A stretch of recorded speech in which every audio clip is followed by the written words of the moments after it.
Alright, YouTube, what you're about to see is about to be a lesson to be learned.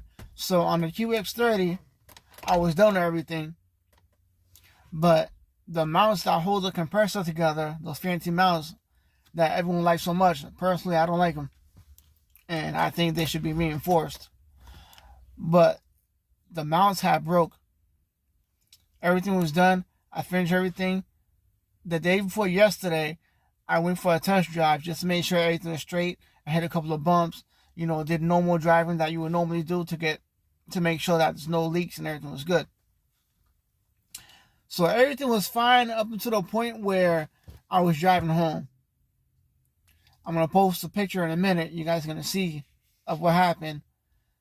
But I had to reinforce it. So just know that if you do get these compressor mounts, and because how they mount, they allow you to bend them how you want to bend them. But once you bend them, they call it the weak spot. So if you can bend them to where you want them to go and have somebody weld it from behind to make it permanent, then that's going to be a better solution. So here goes the video and the pictures. So whatever it is, I don't know, but that's really fucking nasty. Look at that. Look at that one. Like, the fuck is that? That one's clean. That one I need to clean one more time. What the fuck is that? Alright, you're done. You're finished. It's not moving nowhere. Look at that, much stronger. No flex. The only problem is that we're going to have to repaint this cap that chipped. But look at that bracket. I got to vacuum again, but hey, it's fixed. Being that your car wants to be complicated, I made this custom-made bracket out of steel. That's going to hold both brackets together. That holds that together. So your car's good. Yeah, look at that. They both broke off clean, but I think it's just a bad design from the company. Okay, look at it. See those two little tips right there? That was the only thing holding that together, and then you had this big space in the middle. So I think it must have been too much weight and then too much vibration. Alright, YouTube, so what happened was, right, I was driving home, and I noticed I heard a sound rattling in the back. So I thought maybe it could have been a possibility I left one of my tools in the back, like behind the seat, where the amps are and the battery. So as soon as I get home, I pop the car in the driveway. I start banging the seat around with my fist and shit, and noise wasn't there. I'm like, that's fucking weird. So then I open up the trunk, and I noticed both compressor mounts snapped in half. Don't know how that happened or how it happened. I'm thinking it's probably just a bad design. Another thing I was noticing is that after I got done installing everything, including the automatic water drain, and then I had a slight issue with the check valves, so I put the SMC, not the SMC check valves, but I did check valves from Vire, because the other check valves could be a possibility. They still could be good. I'm not sure, but every time I would fill up the car would go up on its own. And being that it's 7 switches analog, the car should never go up on its own unless you hit the switch. So then I started chasing the wiring problem down because I thought it was a wiring problem. And then upon doing some research, you guys seen it in the video as well, is I don't know how it got in there. Maybe it could have been because the customer who owns the car wasn't draining out the water as often as they should, which is why we switched over to an auto drain. But each one of the intakes were clogged up, so it wasn't allowing the plunger to sit flat. Now, I showed you guys how to build manifolds before, but that was for the X4 manifold that I got in my car. But that manifold is pretty much the same thing. I think that one's going to be a little easier. So you're going to have some 13 millimeters.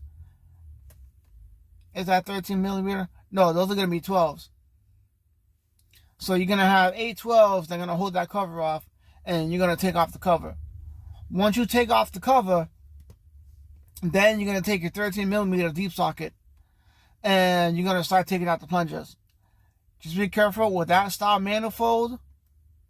I think that's more like the AccuAir style manifold, the Accurate, and whatever company makes a similar manifold. When you take it apart, it's not like mine, where each one of the solenoids are mounted firmly. This is, once you take all the screws, you take out the faceplate, all the solenoids are loose.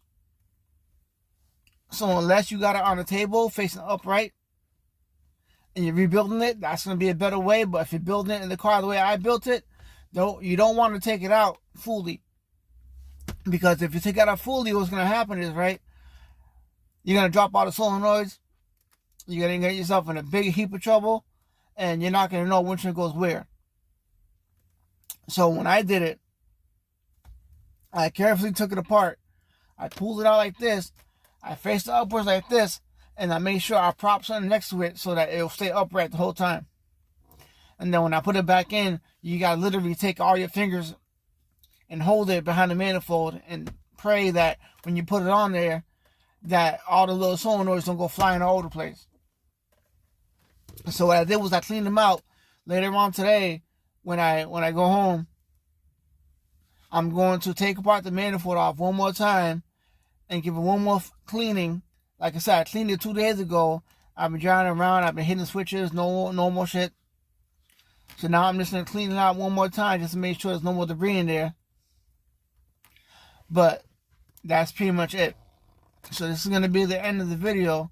I think later on this week, I'm going to be installing these button covers. I don't know if you guys seen them, but some people call them button covers, some people call them screw covers.